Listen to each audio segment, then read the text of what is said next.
creativity, kindness, the first two faces of intention.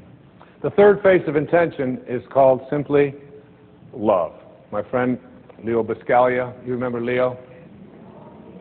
Leo, who wrote a book about love and who did many things for public television. 2 days before he died, he wrote me a beautiful letter, and he said, Wayne, just keep doing what you're doing. You're on the right path. And he said, the sun is always shining behind the clouds. Stay connected. That was from my friend Leo Buscaglia, who I hardly knew, but he wrote about love, and he talked about it on PBS, many, many years ago, decades ago now. My intention, and I wrote a chapter on this, is called, it is my intention to respect myself at all times. Your view of the world really depends upon how much you respect yourself. How much love do you have for yourself? When you trust in yourself, you're trusting in the same wisdom that created you.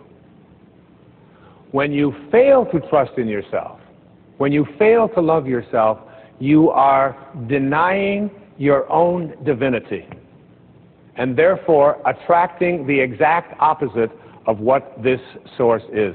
This is a source of love. It is a source of great respect. It doesn't create anything that it doesn't have a loving feeling toward. If you don't have that feeling of love toward yourself, you can't extend it outward, for who can give away what they don't have for themselves? Who can do that?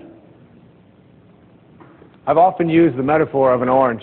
If you squeeze an orange, you get out of it orange juice. Why? It's an orange. That's what's inside. And when you squeeze you, someone puts pressure on you, says something about you that you don't like, and out of you comes anger and hatred and bitterness and tension and fear and anxiety and depression and worry and stress. It's not because of who did the squeezing. It's not because of the instrument they used or the timing. It has nothing to do with that. It has to do with what's inside. If you don't have love for yourself, you're not trusting in the wisdom that created you.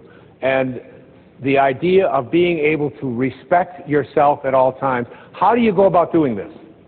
You spend your life in a state of cooperation rather than competition. You see yourself as someone who is love in action.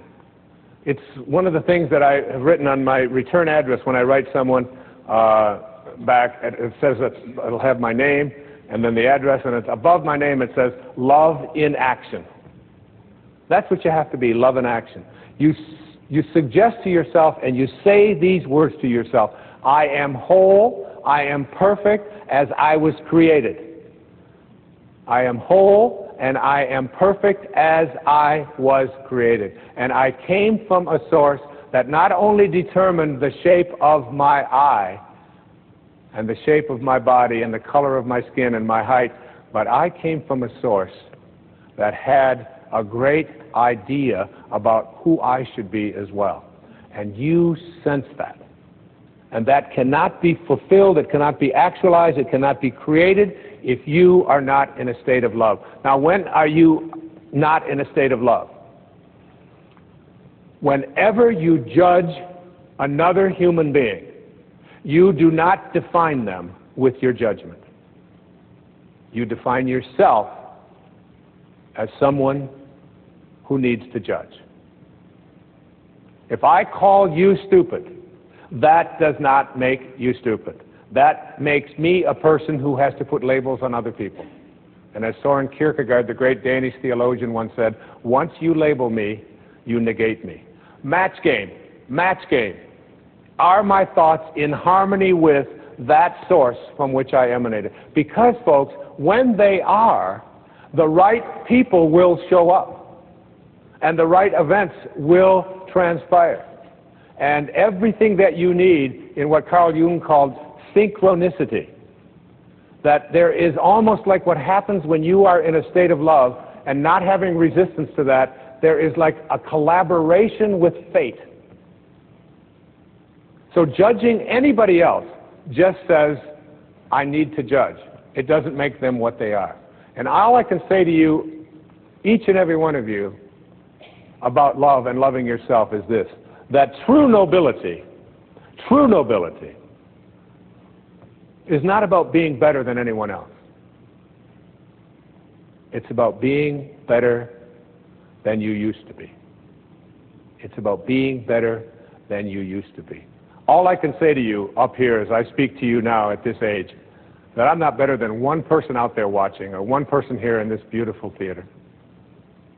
But I know for certain that I'm better than I used to be in almost every, not in almost, in every single way that that can be measured. I know that. I know that as a human being, as a writer, as a father, as a grandfather, as whatever it is that I am in my life, I am better than I used to be. Be love.